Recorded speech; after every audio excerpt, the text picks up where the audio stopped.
If you're the maker of a cholesterol drug, these little delights are keeping you in business. And today we're putting our arteries at risk by making these. And I'm joined by my best friend here, Nick, who you know as the scientist. And we are working off one microphone like the Temptations today, so speak, Nick. What's up, y'all? I love having my friends on my channel because they're at the mercy of my editing, so I can do things like this and they have no say in it. So, What do you I'm just gonna put stupid shit on you. Your ass on I know. Ah!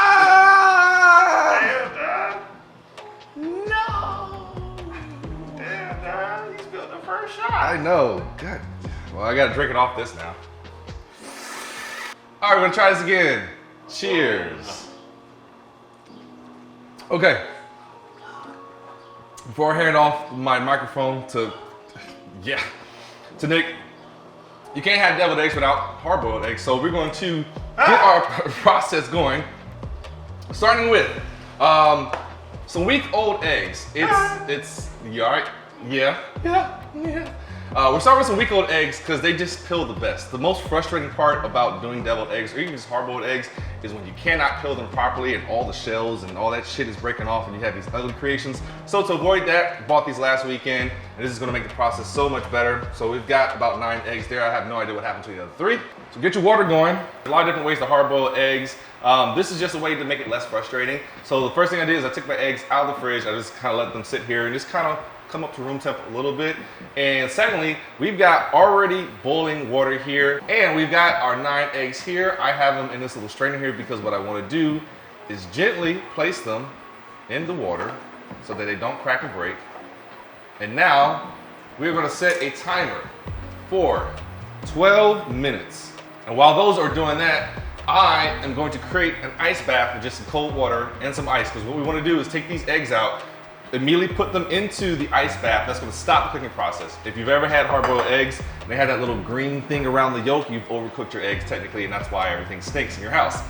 So we're trying to avoid doing that today. And also, if you're wondering, I know you were just talking about that earlier, like if you start with like cold water, most people put it into cold water and start boiling it then. You can do that, but putting it into already hot boiling water allows the egg whites to just like kind of instantly cook. And again, this is just aiding in the process of making it easier to peel. That's it. Who knew there's a proper way to boil eggs? I would just pull them in the water and walk away and be like, oh, that's fine, I guess. It's been like 10 minutes. That's what we've all been doing our entire lives. And there's nothing wrong with being in your late 30s. And learning how to boil eggs. Yeah, nothing wrong with that at all. All right, it has been 12 minutes and we're gonna get our eggs out of here and right into an ice bath. And we can turn this off. Now, as for the time in the ice bath, I mean, 5 minutes. It's just cool to the touch. We've all hard-boiled eggs and tried to do it too soon and burned our fingerprints. But the ice bath stops the cooking and also cools it down so that you can get to peeling sooner. Who knew you give the eggs a bath? I personally would give them a shower, a cold shower, and just run them under the sink. I'm learning how to boil an egg. You can never stop learning. All right, so here's a little time lapse of what I'm doing with the eggs. Once I get them out of the ice bath, what I like to do is I like to crack them on just a hard surface like this cutting board here. And I'll turn them as I'm cracking them so I get a crack on every single part of the egg surface. And from there, you should be able to get your fingers underneath the little membrane that's separating the eggshell from the actual egg white. If not, you can run it under some cold water and eventually that'll kind of lift it off. But this makes peeling your eggs so much easier. And once I've got the shell off and I've made sure all the shell pieces, if any kind of broke off, are out of the way, I'll cut the egg in half. And then I'll put the egg yolks into a food processor, and that brings us up to this point. Take it away, Nick. What are we doing? So yeah, I don't know how to make, I guess, the traditional deviled eggs. What I normally make is cheddar bacon deviled eggs. You got the cheddar right there. Got some cheddar cheese shredded. So, like you said, you already put the yolks, the shits in the food processor because we're gonna break all this up, and then we're gonna take basically most of the bacon. And this is a whole pack of bacon that we cooked. Yeah, I always just do the whole pack. So anytime a recipe says 4 or 5 strips of bacon, whole pack. Yeah, I'll leave about 4 slices to break up and crumble on top later. We're gonna put all this in here. Yeah. Then, okay, cheddar. This is about 2 cups. We want to do the entire thing? About a cup, so about half of it. Yeah. We'll do half of it. Then we want to do a cup of mayo. Cheddar. Oh shit. Ooh. Ah! Ooh, this looks gross. I wish we had the jar. What happened to that big ass jar we had in the fridge, John? I have no idea. Mayo has been disappearing from this house. There you go. Pump it out, Nick. So you know what? I'm just assuming this is A cup in there, yeah. Yeah, and then we'll go just squeeze Alright, that yeah, I down. got that. So after that, you want about a tablespoon of mustard. I normally don't like look at it really. I just kind of do it by hand, just because, and taste, because it depends on your level of mustard that you like. So Yeah, get that mustard get that water in shape. there. that shape. Yeah, that mustard water is fine. It's fine. It ain't gonna hurt nothing. You know, it's just gross. Mustard water ain't never hurt nobody. And then that's more than a tablespoon, but yeah. That should be fine. Good enough. And then I'll taste it after it's all mixed together. I'll taste it again, see if I like it. Not, then add more. If this is your first time making deviled eggs, just tablespoon at a time, taste tablespoon. You can always put more in, but you can't take it out. Yes. And if you can take it out, you are Jesus. Jesus could take it out. All right. Jesus could take it out. If he couldn't, would he be Jesus? This is ready to process. Yes, it's all mixed. That's the recipe. And also, if you don't have a food processor, you can just Do it all by hand. It's just in a bowl. it sucks. Yeah. It sucks. Especially if the yolk is too hard boiled, then it's like harder to break open and yeah. So, but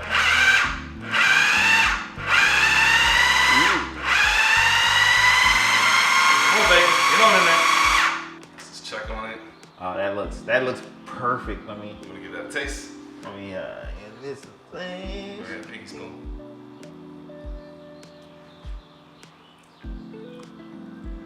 That's good. It's good. A lot of mustard in it, so it could just be the section. Well, so I think this needs to be processed a little bit more, but that's good. Yeah. No, that's definitely very good. And then we could also use some more cheese. I was about to say, yeah. That's what I was thinking, but I was like, I don't want to. So I'm adding like one more fourth cup of cheese because I like cheese. And then the consistency, you're good. There's enough mayo. That definitely did the trick with the mayo. Listen, I don't want to waste any of this filling. Yes, Mr. John. And I see cheese and bacon on the side, which just boils my blood. That's a smart idea. I've never done that. I need to start doing that. I've been wasting ingredients. I'm mad now. What have I been doing? Every time I watch a food process, I feel like a mad scientist trying to awake my Frankenstein. You're like, it's alive. Yes, it's coming together. Yeah, I wouldn't say this is. God, yeah. Especially you get like a chunk of bacon in there. Yeah. It's so simple. That's the recipe. So now, And we got the perfect consistency, the perfect creaminess. So whenever you're trying to build your deviled eggs, it's not. Oh shit! no, that's just gonna go there. Okay. Yeah. But yeah, so when the perfect consistency. So whenever you're trying to build the deviled egg, it's not hard to come off the spoon or anything like that. It's nice and creamy. It's gonna build perfect, and then yeah. Can we just say our reaction when we saw the piece of bacon there? We both gasped. We were like, oh my god, it should be in there. But it was like, okay, yeah, we can't top. We can't be used as top. There are a lot of different ways to get this into your eggs. We're just going to do it the traditional southern way with spoons, but you could put this into a cake piping bag if you want to make it look pretty. You can put it into a Ziploc bag and snip the ends and kind of pump it in, but we're just two dudes with spoons. Yo, build the egg, yo. And you could 2-spoon process this, but we're just gonna keep it simple. And even though we're gonna eat these right away, essentially, for the sake of demonstrating how to eat deviled eggs. Some of you may not know how to eat deviled eggs. These are best when you've left them in the fridge for like 2 hours. Anything mayo based, when you give it some time for those flavors to come together, it's gonna be even better. And this is what I was saying. So, like you said, I was saying you can make these pretty big as far as the filling, if you don't want to make it messy. There's so much. We still have so much filling left. Yeah. I don't know if I just want to just like start eating spoonfuls You of could. egg filling, but I mean, there's so much left.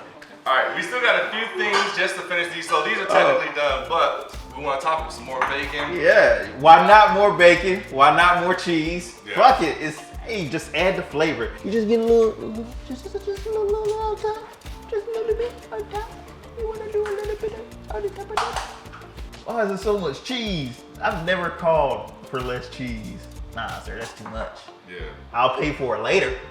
Yeah, like when I go to Olive Garden, I'm like, sir, just leave the block of Parmesan here. Please. Yeah, that nigga might be getting tired of talking to me.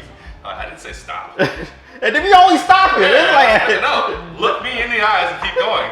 I play this life dangerous. And then for the last bit of bacon, it's just like, we're just gonna crush up this. And then, yeah. Nah, I think we're gonna want something to chop it. Yeah. I know y'all can't see it, but I'm just chopping bacon. You've seen me chop bacon so many times. Yeah. I think we're all on the same page and stuff. And then, yeah, that's fine. Like, yeah. This is the quickest I've ever think I made deviled eggs just because I've had help to build it this time. Doing them by yourself is like, this can be a very tedious process. And then I only bring it out for like occasions. So I'll be making like 18 plus eggs whenever I do it. So this is much better. And that is deviled eggs. I'm nowhere near a microphone. I don't know. This is why they need to go in the fridge. They're still a little, malleables or whatever moving around, but they'll taste fine. Never good. Oh. God. That's good. That's delicious deviled egg, man. Yeah. Poor Try choices. that. Yeah. Poor choices. As far as what we're drinking, brown. Go to your local liquor store and go past vodka, gin, and go to the section that's labeled brown. I am particularly drinking a sweet tea punch made by our other good friend, Lewis. Lewis, what's in this? Bullet whiskey and peach schnapps. Bullet whiskey and peach schnapps with sweet tea. Boom.